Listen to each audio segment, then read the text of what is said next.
Chapter 90. All the prisoners were released.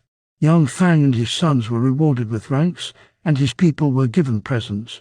They expressed their gratitude and returned to their own, while Meng Huo and his brother hastened home to Silver Pit Ravine. Outside this ravine were 3 rivers: River Lu, River Gannon, and River Zicheng. These 3 streams united to form the 3 rivers. Close to the ravine on the north was a wide and fruitful plain. On the west were salt wells. The River Lu flowed about 70 miles to the southwest, and due south was a valley called the Lion Deer Ravine. There were hills in as well as surrounding the ravine, and in these they found silver, whence the name Silver Pit. A palace complex had been built in the ravine, which the Man Kings had made their stronghold, and there was an ancestral temple, which they called Family Spirits, where they solemnized sacrifices of bulls and horses at the 4 seasons. They called these sacrifices inquiring of the spirits. Human sacrifices were offered also, humans of Shu or of their own people belonging to other villagers. The sick swallowed no drugs, but prayed to a chief sorcerer, called Drug Demon. There was no legal code, the only punishment for every transgression being death. When girls were grown and became women, they bathed in a stream. Men and women were kept separate, and they married whom they willed, the parents having no control in that particular. There was no formal vocational training. In good seasons the country produced grain, but if the harvest failed, they would make soup out of serpents and eat boiled elephant flesh. All over the country the head of the family of greatest local consideration was termed King of the Ravine, and the next in importance was called a notable. A market was held in the city of 3 Rivers on the first day of every moon, and another on the 15th. Goods were brought in and bartered. In his own ravine, Meng Huo gathered his family and clan to the number of 1,000 or more and addressed them. I have been put to shame by the leaders of Shu many times, and I have sworn to take revenge for the insults. Has anyone any proposal to make? Thereupon a certain one replied, saying, I can produce a man able to defeat Zhu Liang. The assembly turned to the speaker, who was a brother of Meng Huo's wife. He was the head of 8 tribes of the southern Mangs, and was named Chief Dai Lai. Who is the man? Asked Meng Huo. Chief Dai Lai replied, He is Mulu, king of the Bana Ravine. He is a master of witchcraft, who can call up the wind and invoke the rain. He rides upon an elephant, and is attended by tigers, leopards, wolves, venomous snakes, and scorpions. Beside, he has under his hand 30,000 superhuman soldiers. He is very bold. O king, write him a letter and send him presents, which I will deliver. If he will consent to lend his aid, what fear have we of Shu? Meng Huo was pleased with the scheme and ordered Dai Lai to draft a letter. Then he ordered Duo Si to defend 3 rivers and make the first line of defense. Zhu Liang led his troops near the city of 3 Rivers. Taking a survey of the country, he noted that the city was surrounded by the 3 rivers and could only be reached by a bank on one face. So he sent Wei Yan and Zhao Zalong to march along the road and attack. But when they reached the rampart, they found it well defended by bows and crossbows. The defenders of the city were adepts in the use of the crossbow, and they had one sword, which discharged 10 arrows at once. Furthermore, the arrows were poisoned, and a wound meant certain death. The 2 generals saw that they could not succeed, and so retired. When Zhu Liang heard of the poisoned arrows, he mounted his light chariot and went to see for himself. Having regarded the defences, he returned to his camp and ordered a retirement of 3 miles. This move delighted the Mangs, who congratulated each other on their success in driving off the besiegers, who, as they concluded, had been frightened away. So they gave themselves up to rejoicing and kept no watch. Nor did they even send out scouts. The army of Shu made a strong camp in their new halting place and closed the gates for defense. For 5 days they gave no sign. One evening, just at sunset, a slight breeze began to blow. Then Zhu Liang issued an order every man should provide himself with a coat by the first watch. If anyone lurks, he will be put to death. None of the generals knew what was in the wind, but the order was obeyed. Next, each man was ordered to fill his coat with earth. This order appeared equally strange, but it was carried out. When all were ready, they were told, You are to carry the earth to the foot of the city wall, and the first arrivals will be rewarded." So they ran with all speed with the dry earth and reached the wall. Then with the earth they were ordered to make a raised way, and the first soldier on the wall was promised a reward. The whole of the 100,000 troops of Shu and their native allies, having thrown their burdens of earth near the wall, then quickly rushed up the incline, and with one great shout were on the wall. The archers on the wall were seized and dragged down. Those who got clear ran away into the city. King Duosi was slain in the melee that followed on this attack. The soldiers of Shu moved through the city slaying all they met. Thus was the city captured, and with it great booty of jewels, which were made over to the army as a reward for their prowess. The few soldiers who escaped went away and told Meng Huo the city of 3 rivers was lost and King Duosi slain. Meng Huo was much distressed. Before he had recovered, they told him, "The army of Shu has come over and is encamped at the mouth of Silver Pit Ravine." Just as he was in the very depths of distress, a laugh came from behind the screen. A woman appeared, saying, "Though you are brave, how silly you are. Though I am a woman, but I want to go out and fight." The woman was his wife, Lady Zhurong. She was a descendant of the Zhurong family of the southern Mine. She was expert in the use of the flying sword and never missed her aim. Meng Huo rose and bowed to her. Lady Zhurong thereupon mounted a horse and forthwith marched out at the head of 100 generals, leading 50,000 troops of the ravines, and set out to drive off the troops of Shu. Just as the host got clear of the Silver Pit Palace, it was stopped by a cohort led by Zhang Nai. At once the man was deployed, and the lady leader armed herself with 5 swords such as she used. In one hand she held an 18-foot signal staff, and she sat a curly-haired reddish horse. Zhang Nai was secretly troubled at the sight before him, but he engaged the lady commander. After a few passes, the lady turned her steed and bolted. Zhang Nai went after her, but a sword came flying through the air directly at him. He tried to fend off with one hand, but it wounded his arm, and he fell to the ground. The mans gave a loud shout. Some of them pounced on the unlucky leader and made him prisoner. Then Ma Zheng, hearing his comrade had been taken, rushed out to rescue, but only to be surrounded. He saw the lady commander holding up her staff and made a dash forward, but just then the mans threw hooks and pulled down his steed, and he was also a prisoner. Both generals were taken into the ravine and led before the king. He gave a banquet in honor his wife's success, and during the feast the lady bade the lictors put the 2 prisoners to death. They hustled the 2 generals in and were just going to carry out their orders when Meng Huo checked them. "No, 5 times has Zhu Jiang set me at liberty. It would be unjust to put these to death. Confine them till we have taken their chief, then we may execute them." His wife was merry with wine and did not object, so their lives were spared. The defeated soldiers returned to their camp. Zhu Jiang took steps to retrieve the mishap by sending for Ma Dai, Zhao Zilong, and Wei Yan, to each of whom he gave special and private orders. Next day the Mang soldiers reported to the king that Zhao Zilong was offering a challenge. Lady Zhurong forthwith mounted and rode out to battle. She engaged Zhao Zilong, who soon fled. The lady was too prudent to risk pursuit, and rode home. Then Wei Yan repeated the challenge, and he also fled as if defeated, but again the lady declined to pursue. Next day Zhao Zilong repeated his challenge and ran away as before. Lady Zhurong signalled no pursuit, but at this Wei Yan rode up and opened a volley of abuse and obloquy. This proved too much, and she gave the signal to go after him and led the way. Wei Yan increased his pace, and the lady commander doubled hers, and she and her followers pressed into a narrow road along a valley. Suddenly behind her was heard a noise, and Wei Yan, turning his head, saw the lady tumble out of her saddle. She had rushed into an ambush prepared by Ma Dai. Her horse had been tripped up by ropes. She was captured, bound, and carried off to the Shu camp. Some of her people endeavored to rescue her, but they were driven off. Zhu Jiang seated himself in his tent to see his prisoner, and Lady Zhurong was led up.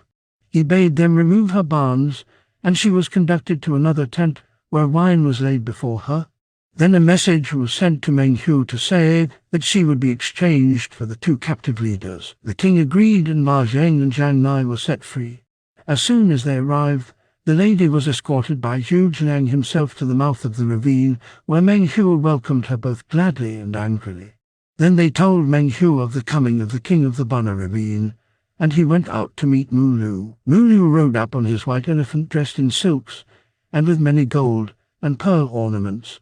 He wore a double sword at his belt, and he was followed by the motley pack of fighting animals that he fed gamboling and dancing about him. Meng Huo made him a low obeisance and then poured out his tale of woes. Mulu promised to avenge his wrongs and was led off to a banquet which had been prepared. Next day the deliverer went out to battle, with his pack of wild creatures in his train.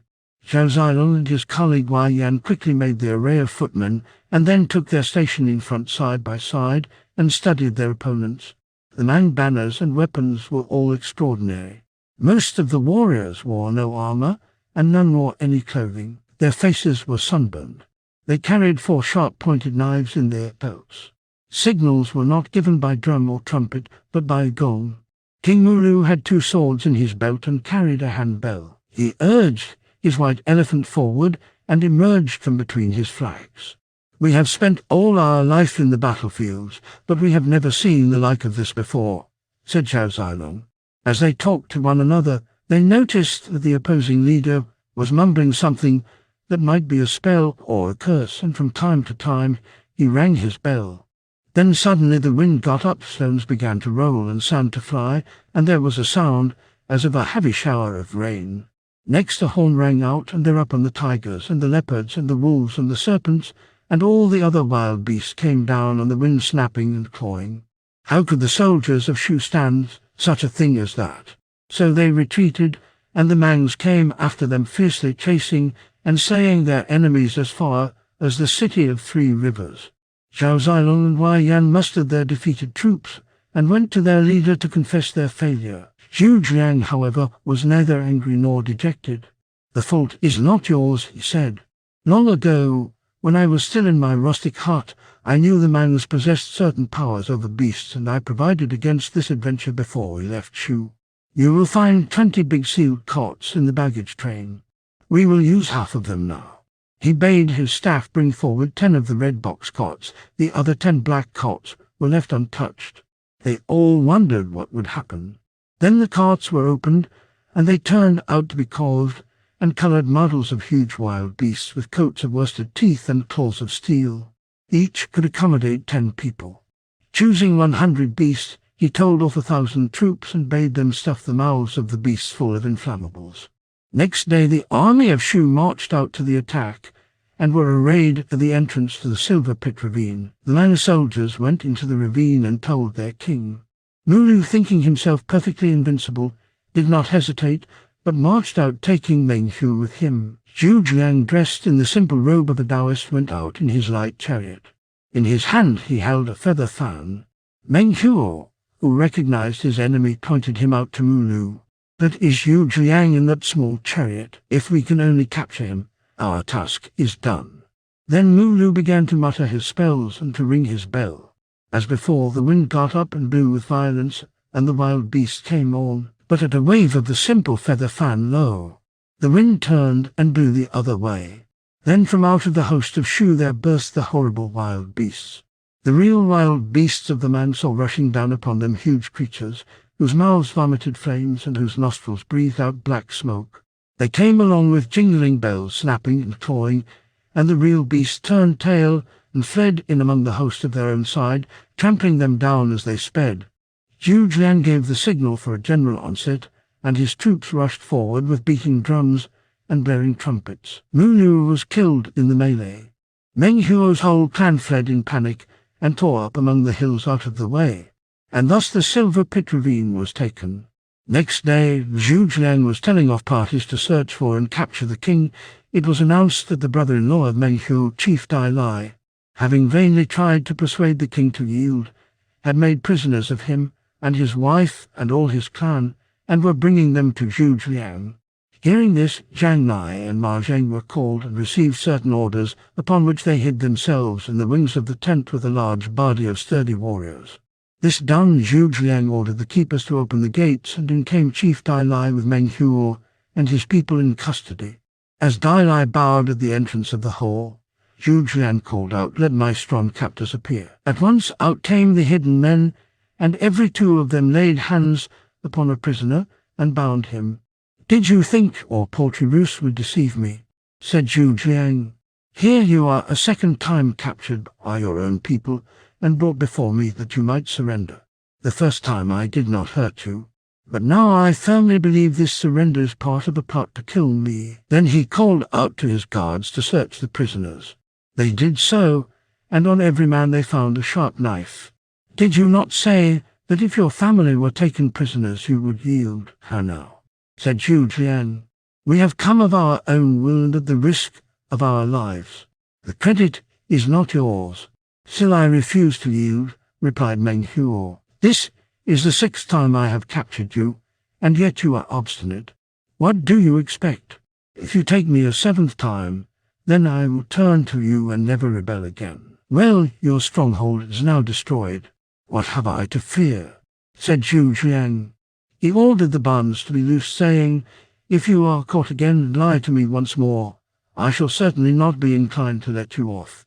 Meng Huo and his people put their hands over their heads and ran off like rats. The defeated Mangs who had fled were of thousands, and more than half of them were wounded. They fell in with their king, who restored what order was possible, and felt glad that he had still some leaders left. Then he and the chief Dai Lai took counsel together. "Whither can we go?" said Meng Huo.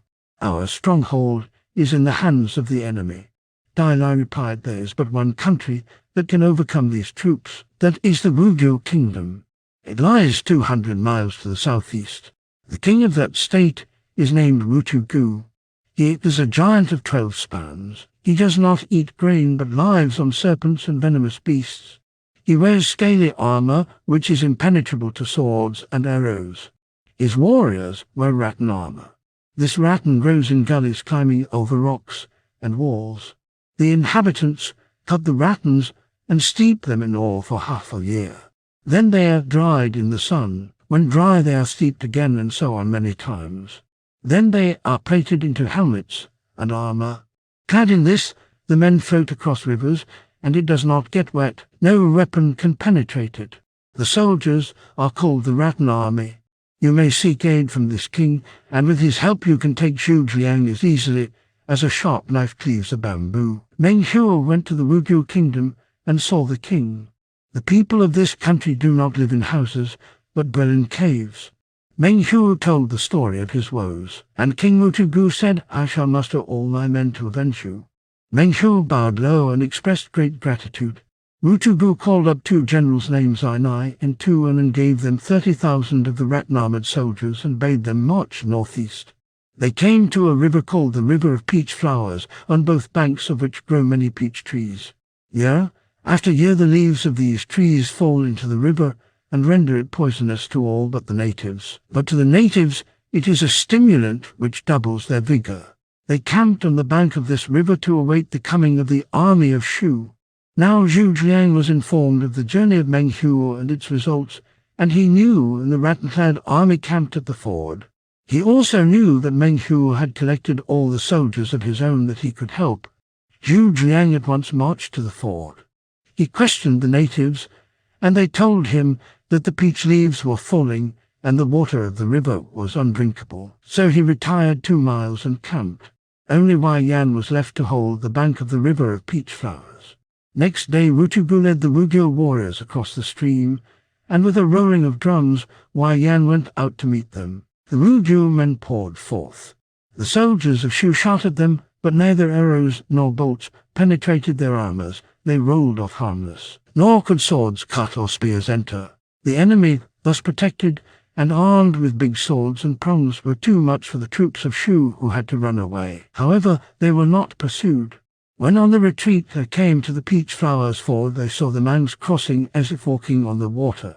Some of them were tired, so they took off their rattan breastplates, sat upon them, and floated to the other side. When Zhu Jiang heard the report of his general, he summoned Lu Kai and called in some natives. Lu Kai said, "I have heard of the Wugyu kingdom as perfectly tribal among the Mang nations. I have also heard of the rattan armor, which can withstand all thrusts in the harmful river of peach flowers. The southern Mangs are so untamable that victory will mean little. We would rather retreat." "No, no," said Zhu Jiang merrily. "We have had too much difficulty in getting here to go back so easily. I shall have a counterplan for these people tomorrow." Having provided for the defense of his camp, he gave strict orders to his generals not to go out to fight. Zhu Jiang went to reconnoiter. He rode in his light chariot with a few natives as guides. He came to the ford, and from a secluded spot in the mountains on the north bank, he looked about him. The whole country was mountainous and difficult, impassable for any carriage. So he got out and went afoot. Presently, from a hill he saw a long winding valley, like a huge serpent. The sides were very precipitous and bare. However, a road ran through the middle. "What is the name of the valley?" asked Zhu Jiang. "It is called Coil Serpent Valley," said the guides. "At the other end you come into the high road to 3 rivers. The road goes by a valley called Talang Sea." "The very thing," said Zhu Jiang gladly. "Surely this is Providence. I shall score a great success here." Having seen enough, he retraced his steps, found his chariot, and returned to camp. Arrived at the camp, Ma Dai was called and put in charge of the preparations. Zhu Jiang gave him an order. "I will give you the 10 black painted courts, and you are to get 1,000 long bamboo poles. Open the courts and follow my instructions there. Then you are to keep the 2 ends of the Coiled Serpent Valley. Half a month is the deadline, and all of these must be performed with the most perfect secrecy under military law and punishment." Next, Zhao Zilong was sent to a point on the 3 Rivers Road Huaiyan to camp at the Peach Flowers Ford. Zhu Jiang told Huaiyan, "If the Mangs come over the river, you are to abandon the camp and march toward a certain white flag you will see. Further, in half a month you would have to acknowledge defeat some 15 times and abandon 7 camps. On no account are you to come to interview me even after 14 defeats." Huaiyan went off, not a little hipped at the prospect, but prepared to obey. Next, Zhang Yi was sent to make a stockade at a certain indicated point, and Zhang Nai and Ma Zheng was told to lead the man soldiers who had surrendered, and other orders were given. Meng Huo had begun to have a real terror of Zhu Jiang, and he warned King Wutugu of Wugyo, saying, "This Zhu Jiang is exceedingly crafty. Ambush is one of his favorite ruses, so you should warn your soldiers that on no account should they enter a valley where the trees are thick." "Great king, you speak with reason," said Wutugu. "I have always heard that the people of the Middle Kingdom are full of wiles, and I will see that your advice is followed. I will go in front to fight, and you may remain in the rear to give orders." Presently the scouts told them of the arrival of the troops of Shu on the bank of the Peach Flowers River. Wutugu sent his 2 generals Ainai and Tu went across the river and engaged them. The 2 sides met, but Huaiyan soon suffered a defeat and left the field. The Mangs were afraid to pursue as they dreaded an ambush. In the meantime, Huaiyan laid out another camp. The Mangs crossed the river in greater force. Huaiyan came out to meet them, but again fled after a very short fight.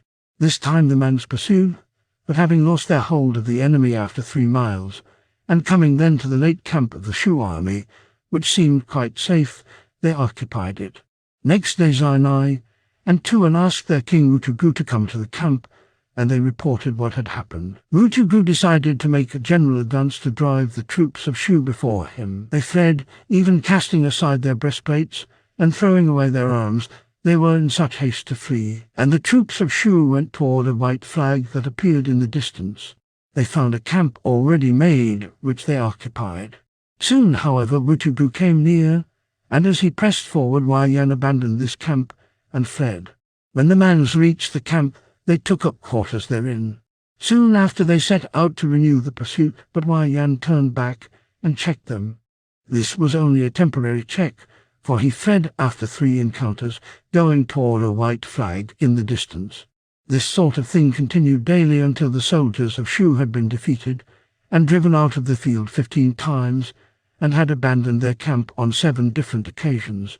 The Mangs were now hot in pursuit and pressed on with all their might, Wutugu being in the forefront of the pursuers. But then they came to a thick umbrageous wood, and he halted, for he saw flags moving about behind the sheltering trees. "Just as you foretold," said Rutugu to Meng Huo. "The men of Shu like using ambush." "Yes. Zhu Jiang is going to be worsted this time. We have beaten off his troops now daily for half a month and won 15 successive victories. His troops simply run when they hear the wind. The fact is he has exhausted all his craft and has tried every ruse. Now our task is nearly done." Rutugu was greatly cheered and began to feel contempt for his enemy. The 16th day of the long fight found Wei Yan leading his oft-defeated troops once more against the rat-protected foe. King Rutugu on his white elephant was well in the forefront. He had on a cap with symbols of the sun and moon and streamers of wolf's beard, a fringed garment studded with gems which allowed the plates or scales of his cuirass to appear, and his eyes seemed to flash fire. He pointed the finger of scorn at Wei Yan and began to revile him. Wei Yan whipped up his steed and fled. The man was pressed after him. Wei Yan made for the Coiled Serpent Valley, for he saw a white flag calling him thither. Rutugu followed in hot haste, and as he saw only bare hills without a sign of vegetation, he felt quite confident that no ambush was laid. So he followed into the valley. There he saw some score of black-painted cots in the road. The soldiers said to each other, "The cots must be the commissariat wagons of the enemy, abandoned in their hasty flight when they heard of the coming of your majesty." This only urged the king to greater speed, and he went on toward the other mouth of the valley, for the soldiers of Shu had disappeared. However, he saw piles of timber being tumbled down across the track, and great boulders rolled down the hillside into the road. The pursuers cleared away the obstacles. When they had done so and advanced a little, they saw certain wheeled vehicles in the road, some large, some small, laden with wood and straw, which was burning. Rutugu was suddenly frightened and ordered a retreat. But he heard much shouting in the rear, and they told him, "The exit has been blocked with wood-laden cots, which on being broken open are found to contain explosive, and they are all on fire." However, seeing that the valley was barren and devoid of grass and wood, Rutugu was not in the least alarmed, and merely bade his soldiers search for a way round. Then he saw torches being hurled down the mountain-side. These torches rolled till they came to a certain spot, where they ignited the fuses leading to the powder. Then the ground suddenly heaved with the explosion of bombs beneath. The whole valley was soon full of flames darting and playing in all directions, and wherever they met with rattan armor the rattan caught fire, and thus the whole army huddled and crowded together, burned in the midst of the valley. Zhu Jiang looked on from the heights above and saw the mines burned. Many of the dead had been mangled and torn by the explosions of the mines. The air was full of suffocating vapor. Zhu Jiang's tears fell fast as he saw the slaughter, and he sighed, saying, "Though I am rendering great service to my country, yet I have sacrificed many lives. My life shall be shortened for this."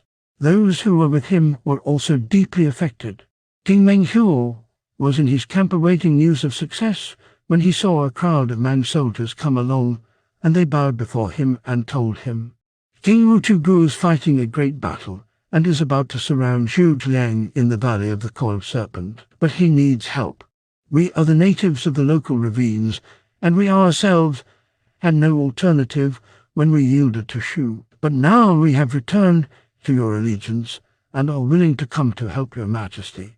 So Meng Huo placed himself at the head of his clansmen and those who had just come to him, and lost no time in marching out. He bade them lead him to the spot. But when he reached the valley and saw the destruction, he knew he had been made a victim again. As he made to retire, there appeared a body of his enemy on each side under Zhang Nai and Ma Zheng, and they began to attack. Meng Huo was making what stand he could when a great shouting arose. The Manus were nearly all disguised soldiers of Shu, and they quickly surrounded him and his clansmen to make them prisoners. Meng Huo galloped clear and got into the hills. Presently he fell upon a small chariot with a few guards about it, and therein sat Zhu Jiang, simply dressed and holding a fan. "What now, rebel Meng Huo?" cried Zhu Jiang. But Meng Huo had galloped away. He was soon stopped by Ma Dai, and lay a helpless prisoner bound hand and foot. His wife, Lady Zhurong, and the other members of his family were also taken. Zhu Jiang returned to camp and seated himself in the high place in his own tent. He was still sad at the thought of the sacrifice of life. He said to his officers there was no help for it. I had to use the plan, but it has sadly injured my inner virtue. Guessing that the enemy would suspect an ambush in every thicket, I sent people to walk about in wooded places with flags. Really, there was no ambush. I bade Wei Yan lose battle after battle just to lead the enemy on and harden their hearts. When I saw the valley of the coiled serpent, with its bare sides of smooth rock and the road in its depths, I recognized what could be done and sent Ma Dai to arrange the contents of the black carts. The mines, which I had prepared long ago for this purpose. In every barn were 9 others, and they were buried 30 paces apart. They were connected by fuses laid in hollow bamboos that they might explode in succession, and the force was enormous. Zhao Zilong prepared those carts laden with straw and rolled down the piles of timber and boulders that blocked the mouth. Wei Yan led Wu Tugu on, and until he had enticed the king into the valley, when he took up a position to escape, then the burning began. They say that what is good for water is not much good for fire, and the oil-soaked rattan, excellent as a protection against swords and arrows, was most inflammable, catching fire at sight. The Mans were so stubborn that the only way was to use fire, or we should never have scored a victory. But I much regret that the destruction of the people of Wuguo has been so complete. Heaven shall not overlook this wrong. The officers were deeply moved. Then Meng Huo was summoned. He appeared and fell upon his knees. His limbs were freed from the bonds, and he was sent into a side tent for refreshment. The chief prisoners were Meng Huo, Lady Zhurong, Meng Yu, and Ai Lai. There were many of his clan as well. As they were eating and drinking, a messenger appeared in the door of the tent and addressed the king. The Prime Minister is ashamed and does not wish to see you again, sir. He has sent me to release you. You may enlist another army if you can, and once more try a decisive battle. Now you may go. But instead of going, Meng Huo began to weep. 7 times a captive and 7 times released. Said the king, surely there was never anything like it in the whole world. I am not entirely devoid of a sense of propriety and rectitude.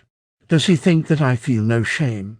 Thereupon he and all his followers fell upon their knees and called to the tent of the commander-in-chief and begged pardon, saying, O minister, you or the majesty of heaven, we people of the south will offer no more opposition. Then you yield, said Zhu Jiang, sighing. I and my children and grandchildren are deeply affected by your all-pervading and life-giving mercy. Now how can we not yield? Zhu Jiang asked Meng Huo to come up into the tent and be seated, and he prepared a banquet of felicitation. Also he confirmed Meng Huo in his kingship and restored all the places that had been captured. Everyone was overwhelmed with Zhu Jiang's generosity, and they all went away rejoicing. A poem has praised Zhu Jiang's action. He rode in his chariot green.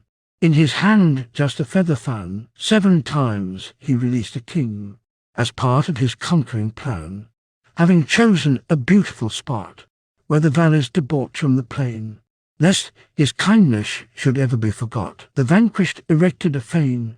High Councillor Fei Yi ventured to remonstrate with Zhu Jiang on his policy. He said, you, O minister, have led the army this long journey into the wilds, and have reduced the Man country, and have brought about the submission of the king. Why not appoint officials to share in the administration and hold the land? Zhu Jiang replied, there are 3 difficulties. To leave foreigners implies leaving a guard for them. There is the difficulty of feeding the guard. The Mangs have lost many of their relatives. To leave foreigners without the guard will invite a calamity. This is the second difficulty. Among the Man's dethronements and murders are frequent, and there will be enmities and suspicions. Foreigners and they will be mutually distrustful. This is the third difficulty. If I do not leave our people, I shall not have to send supplies, which makes for peace and freedom from trouble. They had to agree that the policy was wise. The kindness of the conqueror was rewarded by the gratitude of these southern people, and they even erected a shrine in his honor where they sacrificed at the 4 seasons. As Zhu Jiang and Meng Huo declared peace, the joy spread to all ravines and villages, and the people sent gifts of jewels, cinnabar, lacquer, medicines, plough and cattle, and chargers for the use of the army, and they pledged themselves not to rebel. When the feastings to the soldiers were finished, the army marched homeward to Shu. Wei Yan was in command of the advanced column. He marched to the river Lu. But on his arrival the clouds gathered, and a gale blew over the face of the waters. Because of the force of the gale, the army could not advance. Wei Yan then returned and reported the matter to his chief. Zhu Jian called in Meng Hu to ask what this might mean. The mangs beyond the border have yielded now at last. The water demons raging mad won't let the Shu men go past. The next chapter will contain Meng Hu's explanation.